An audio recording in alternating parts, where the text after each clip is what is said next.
Welcome to the sixth episode of the STELAR Data Stories 360 podcast. My name is Tatjana Knezevic. I'm head of exploitation at Foodscale Hub, which is one of the partner organizations in STELAR project, and I will be your host for today's episode. Today, our guest is Petros Skoufis, a data science researcher from Athena Research Centre, which is the coordinating organization of our STELAR project. Petros specializes in knowledge graphs and artificial intelligence and is a passionate enthusiast in innovation field. So it is my great pleasure to talk to you today, Petros. Thank you very much for your time. Thank you for having me, Tatiana. Thank you very much. So to start with, I would like to ask you to share a bit about your journey in data science. So what inspired you to specialize specifically in this field, particularly focusing on areas like large language models and generative AI? Okay, so first of all, I studied electrical and computer engineering at the National Technical University of Athens, and this is where I started to figure out my passion for data science and artificial intelligence, let's say.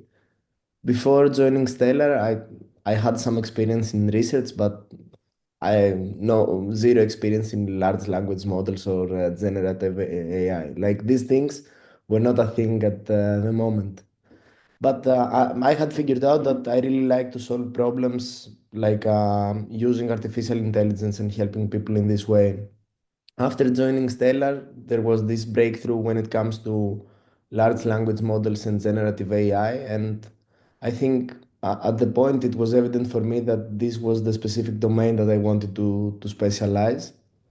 What I find mostly satisfying about this field is the fact that right now we are all witnessing remarkable advancements every day in the field, and as a researcher this is very fascinating because this means that you have to handle and tackle new open issues every day. And I would say that this is like a paradise for a researcher compared to probably corporates which find it like a hell because they have to adopt all the time new technologies.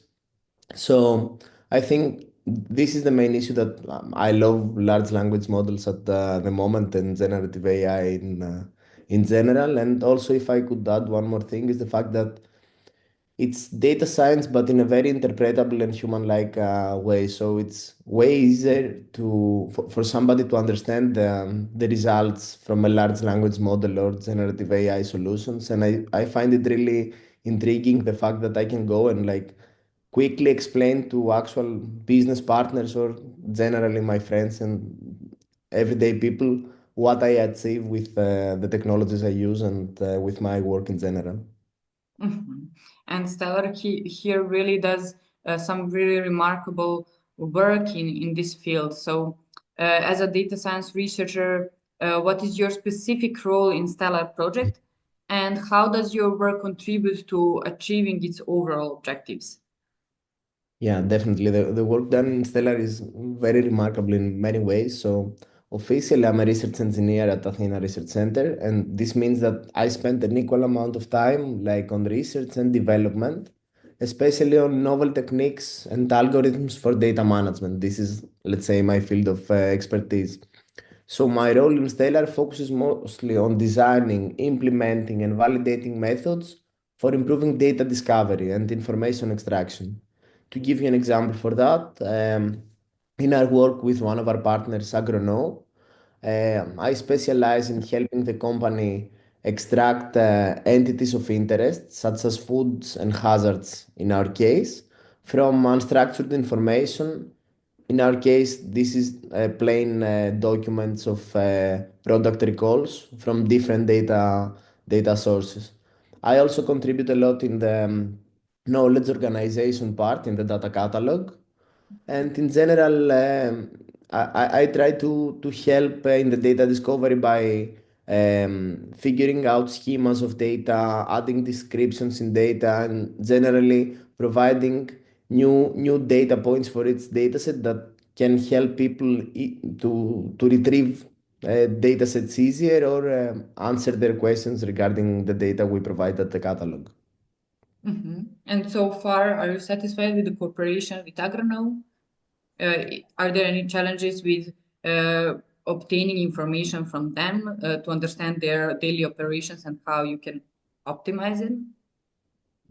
Always when you have to bridge academia with business, there are some challenges, but I think having a consortium when you have business partners and academic partners cooperate is vital because this is the only way that we can actually see what challenges does a company face when they have to adopt an academic solution, let's say. And I think I find it like very interesting. And so far, our cooperation, I think, is working well because we have like a clear challenge that we want to tackle. We have some problem that we can understand, and for them is like a very important problem in their pipeline of processes, and we are working towards this way. And we got lucky actually because large language model ended up being like a good solution and a good substitute for their pipeline. So we got lucky and we overcome many challenges so far. So that's a good thing. Yeah, and so you mentioned you're leading many activities. So design of the architecture, the development of the data catalog, the knowledge graph. So have you encountered any specific technical challenges in developing these tools? And would you like to share some of them with the listeners?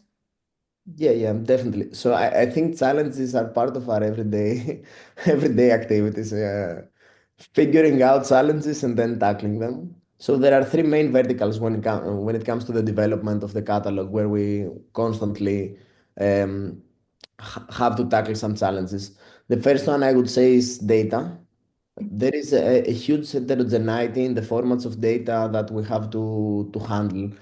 We handle tabular data, textual data, geospatial data, time series, and these are actually all applicable use case from our partners. So to handle all this data, we need to have frameworks that support all these types of data. And then even within each type of data, we need to support multiple formats and provide solutions to all these formats. So imagine, like, for example, if profiling is hard just for a single type of data, then imagine when you have to do profiling for different formats, different structures, and all these things. But I think first of all, there are no shortcuts, I would say, in this specific challenge, but we are focusing a lot on having quality conversion pipelines. So we make sure that we can convert between different formats in a way that we doesn't lose any of the key value and encapsulated in the data. And then we have a lot of work actually in mapping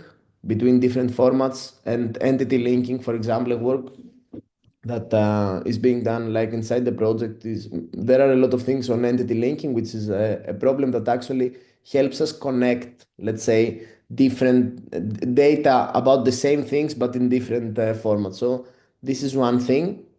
Then I would say AI is like the second challenge we face every day because I told you that we got lucky about the speed of evolution of AI, but this means that we cannot stick to any technology, and we actually need to develop code and develop software which is model agnostic. But actually, for us, this helped us a lot because, first of all, we were quick to identify this need. So this meant that we didn't have to actually remove part of the work we had already done. From point zero, we actually had the model agnostic architecture in mind and we proceeded with this architecture. And then I think this helped us also focus on like developing solutions and technologies that complement large language models that work outside of these models and help them perform better regardless of like the specific model that we use. And this is super important because this allows us right now to quickly switch between the supreme models at any moment. And I think this is something that our partners really appreciate, and generally it's a good trait of our work. Just one final, let's say, vertical, just to give you a complete answer on that.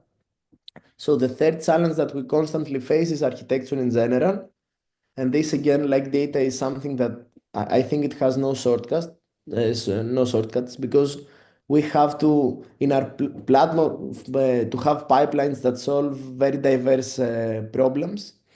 And I think we set from the beginning a very high level of a very high target of modularity and ease of integration about our platform and how we designed this platform. And this is something that also our partners helped us a lot, because having people that from time zero, they can give you feedback on possible integration issues, or give you a sense of how they would proceed with integrating their pipelines and their processes into one single platform. I think is crucial to help you come up with a very effective design from the beginning, which you will have, of course, to iterate on and like apply their feedback on it, but it's still a way better starting point. Mhm. Yes, exactly. Because and you need to take into account uh, many features that Stellar KLMS platform will have in the end in order to know what the architecture should include, right? Well, you mentioned at the beginning data, different data sources, and here also the data quality management is also very important in Stellar. So, how does your work ensure that the data used in the project is reliable, accessible, and actionable? Yeah, so that's a very good question. I think this is one of our critical targets, like in Stellar. So I will start with reliability. I think, of course, when you have like a platform that uses data from different vendors, different providers, and it's always an issue making sure that this data, the value of those data, evaluating the value of those data. But I think we work on it a lot through trying to provide transparency by explaining the variables, explaining the data sets. We have a lot of tools, such as the profiler, for example, that actually try to provide descriptions to help people better understand those data sets. And we also have another part of work which actually performs data cleaning or data imputation to fill in the gaps of probably lost or incorrect data inside dataset. So regarding reliability, there is a lot of work in that. Then, when it comes to data discovery, we try to exploit actually all the work being done in descriptions, data enrichment, data imputation to create complete summaries and descriptions of the datasets and organize them in a way uh, which help them to be easier retrieved, or help questions being answered on those datasets. I think this is crucial because in our era, it's not that we lack data, it's the fact that we have so much data where it's almost impossible to find what you're searching for. So, in a catalog that we plan to host a vast amount of data, we need to make sure that we have the processes and the pipelines to help people figure out exactly what they need and get, I would say, the best out of the value we can provide them with data sources. Finally, when it comes to actionable, I would say that one solution in this problem, of course, is the open source aspect. So we make sure that we provide frameworks which are open source, solutions which are open source, tools which are open source. So it's not only about what we build, it's also about what the others can come up and build upon our solution. It's the transparency we provide to everyone that allows them actually to use our solution freely and more safe, I would say. And then all the work that we do in entity linking, in profiling, in enriching data is actually work that can help people take part of the data we provide through the catalog, integrate them in their pipelines and connect them in their logic, their way of thinking, their knowledge schemata. So they allow them to actually take our data with the less possible complexity and actually exploit them for their purposes, which is what we want in the end with Stellar. Thank you. Very well explained. Indeed, the concept is very robust and very well written, even in the proposal stage. And I think that we are on the right track with implementing everything as envisioned from the beginning. Um, Now, could you please explain to us how exactly are the transformative technologies like large language models and generative AI integrated into our project? So, what value do they add to our project's primary objectives? Yeah, definitely. So I think Stellar project is like a very interesting project in this way because when Stellar project was designed and born, these technologies did not exist or did not exist in our knowledge. So we had some ancestors of these technologies which we had like included in the proposals, BERT models, for example. But there was no discussion about LLMs. There was no discussion about generative AI, or it was a niche discussion where nobody was participating. And then, some months after the initiation of the project, we all witnessed the breakthrough of these technologies. This, I would say, transformative, let's say, event that from one day to another, more and more people were interested about implementing this model, the capabilities of these models, how they can apply these models, and we actually got in this train and we decided to adopt those technologies. And I think this is one example of how dynamic a project can be, and when you have a consortium that you have academic and business partners, because academic partners remain at the state of the art of technology, because this is the way to have academic achievements. There is no other way. But we got lucky to have business partners which understood the value of these technologies quite fast, and they were the ones that actually gave us the green light to go and pursue these solutions. Maybe change a bit, let's say, not the scope of the project. The scope of the project remains the same, but the means and the tools that we will use to achieve the scope of the project. And I think LLMs are good in various ways. First of all, they allowed us to tackle better a lot of the tasks that we promised inside the project. So I don't want to get into details regarding this, but they prove to be better solutions in many of the domains. For example, in my domain, like knowledge extraction, they are remarkable. And even in new domains, they gradually gain traction. For example, in time series predictions, they gain traction and they become better and better every day. But also, what they allowed us is like they allowed us because of the way we use them. Because actually, in an LLM, the good thing is that you provide it with instructions similar to the ones you give to a person, and they can perform a task pretty well with that. So they allowed us to convert easier the business partner requirements into actual solution, because we just had to integrate the processes that people were doing with real people and somehow transfer it to artificial intelligence. They also allow us to explain our results better because we have results in real language. They were easier to explain to somebody, to show even in prototype states. So we got lucky in all those things.